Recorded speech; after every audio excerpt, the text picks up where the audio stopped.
Session 4. The Tale of the Three Brothers. There were once three brothers who were traveling a lonely, winding road at twilight in time. The brother reached a river too deep to wade through and too dangerous to swim across. However, these brothers were learned in the magical arts, and so they simply waved their wands and made a bridge appear across the treacherous water. They were halfway across it when they found their path blocked by a wooden figure, and it was dead. He was angry that he had been cheated out of three new victims, for travelers usually drowned in the river, but Death was cunning. He pretended to congratulate the three brothers upon their magic, and said that each had earned a prize for being clever enough to evade him. So the oldest brother, who was a combative man, asked for a wand more powerful than any in existence, a wand that must always win battle for its owner, a wand worthy of a wizard who had conquered death, so Death had crossed to an elder tree on the banks of the river, fashioned the wand from a branch that had hung there, and gave it to the oldest brother. Then the second brother, who was an arrogant man, decided that he wanted to humiliate Death still further, and asked for the power to recall others from death. So Death picked up a stone from the river bank and gave it to the second brother, and told him that the stone would have the power to bring back the dead. Finally, Death turned to the third brother, a humble man. He asked for something that would enable him to go forth from the place without being followed by Death. And so it was that Death reluctantly handed over his own cloak of invisibility. In due course, the brothers separated, each his own destination. The first brother traveled for a week or more, and reaching a distant village, sought out a fellow wizard, with whom he had a quarrel, naturally with the elder wand as his weapon. He could not fail to win the duel that followed, leaving his enemy dead upon the floor. The oldest brother proceeded to an inn where he boasted of the powerful one, which dead upon the floor, which he had snatched from Death himself, and of how it made him invincible. That very night another wizard crept upon the oldest brother as he lay wine sodden upon his bed. The thief took the wand and, for good measure, slit the oldest brother's throat, and so Death took the first brother for his own. Meanwhile, the second brother journeyed to his own home, where he lived alone. Here he took out the stone which had the power to recall the dead, and turned it thrice in his hand. To his amazement and delight, the figure of the girl he had once sought to marry before her untimely death appeared at once before him. Yet she was sad and cold, separated from him as through by a veil. True, she had returned to the mortal world. She did not truly belong there, and suffered. Finally, the second brother, driven mad by hopeless longing, killed himself, so as to truly join her, and so death took the second brother for his own. But through Dad's search for the third brother for many years, he was never able to find him. It was only when he had attained a great age that the youngest brother finally took off the cloak of invisibility and gave it to his son.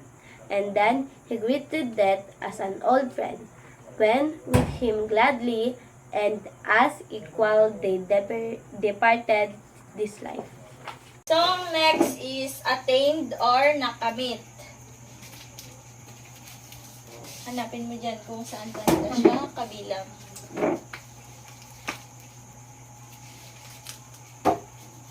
Next is wine, sudden, or lasing.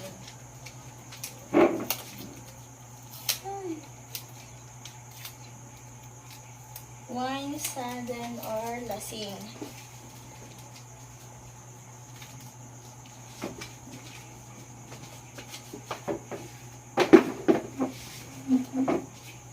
Wine, sudden, or lasing. May naidigkat. Okay. Next is invisibility or hindi nakikita.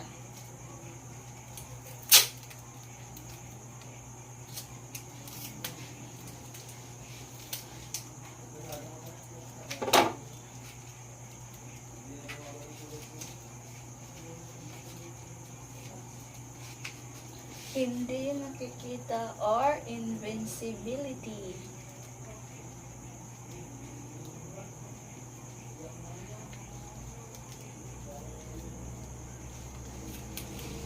Next is fashioned or ginawa. Fashioned or ginawa. Dami mo pa, oh. Fashioned or ginawa.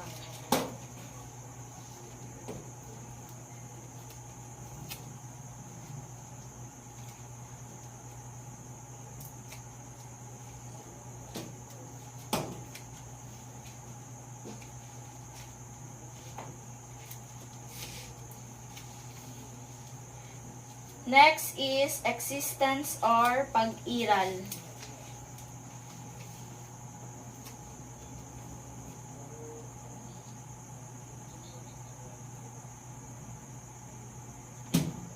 Existence or pag-iral.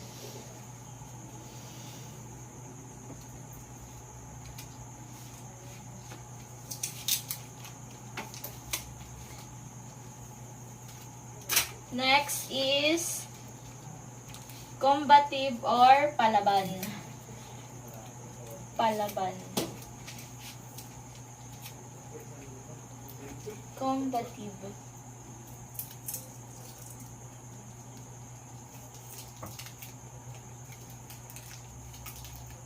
Combative or palaban.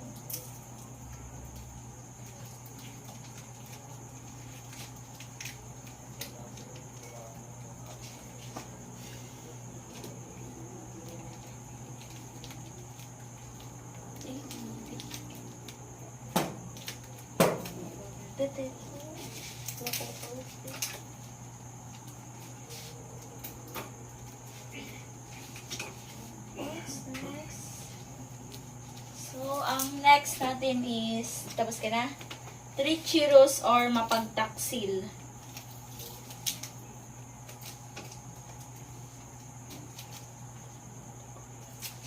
Mapagtaksil.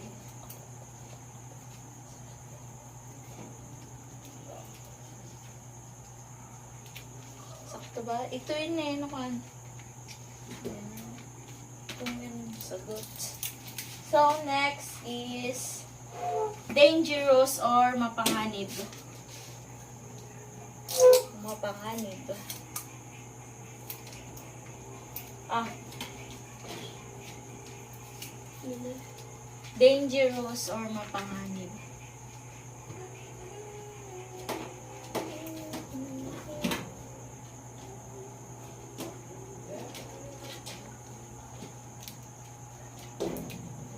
Ano number yan?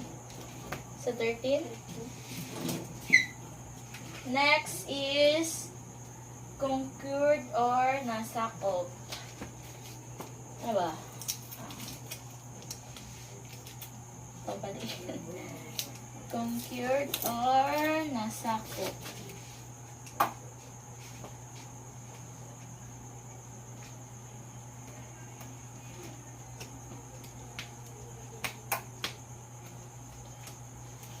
Conquered or nasakop.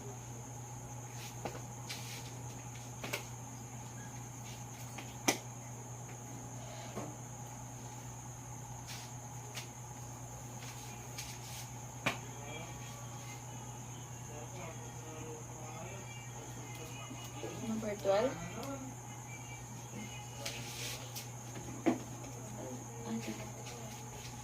Conquered or nasakop.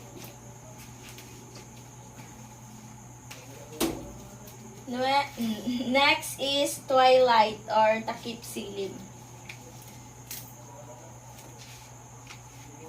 Twilight or takip silim.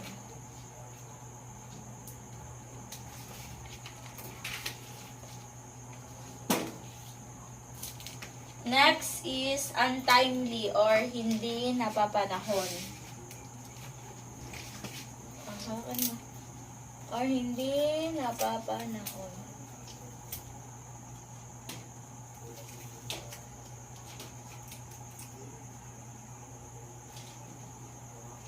Lang ate ah.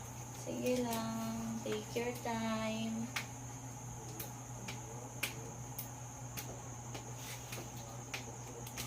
Ano lang?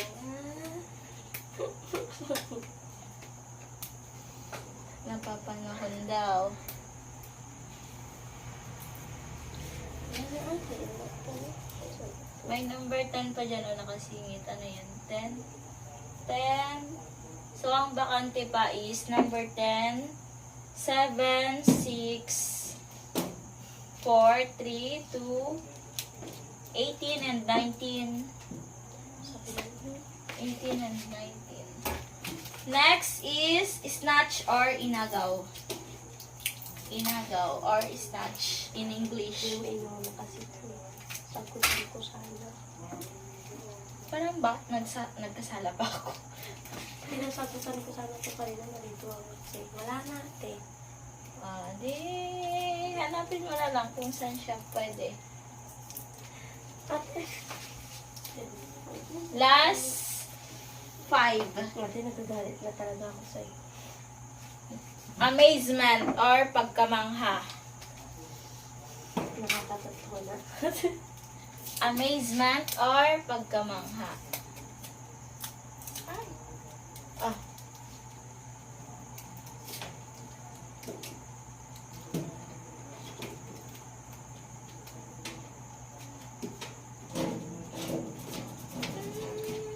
Kaya mo yan. Bawi next time.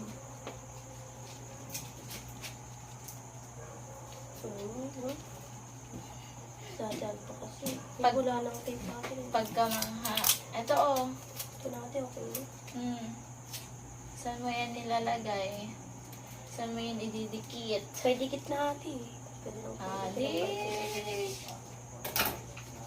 Huwag na nagka.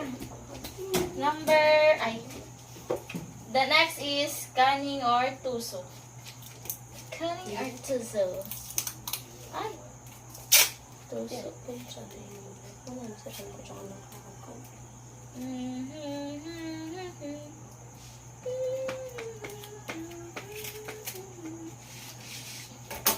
Next na. Makakatatlo rin.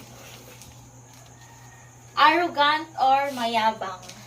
Ay, nalap ko to. Kanina ko pa pinunta yung lumabas. Sige na, ansaran mo na. Bawa mo. Ay, Oops, dahan-dahan. Oops, dahan-dahan. Next is destination or patutunguhan. Kaya mo yan.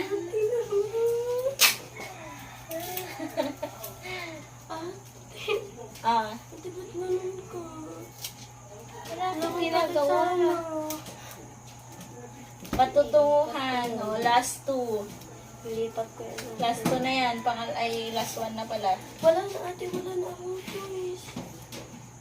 Kaya mo yan. Ate, ayun na po.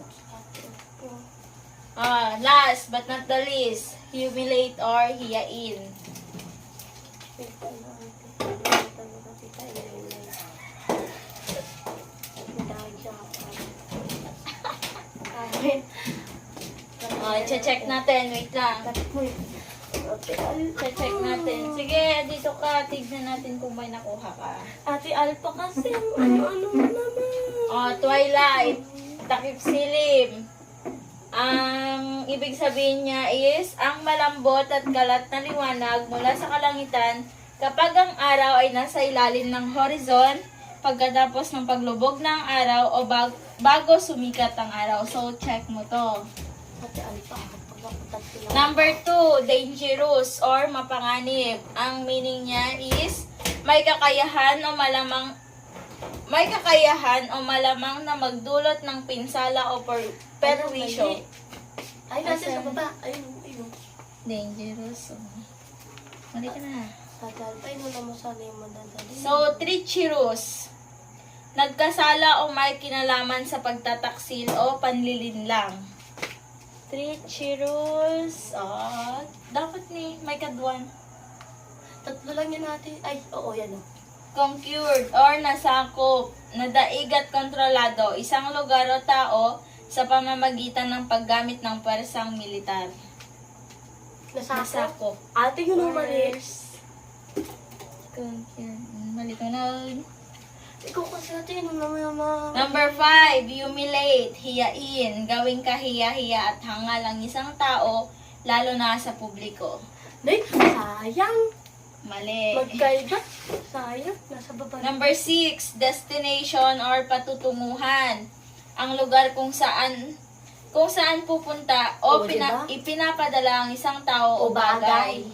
Ate, Destination. adal pa kung walang video yan. Number 7 ay amazement, pagkamangha. So, ang meaning niya is isang pakiramdam ng labis na sorpresa at pagtataka. Amazement.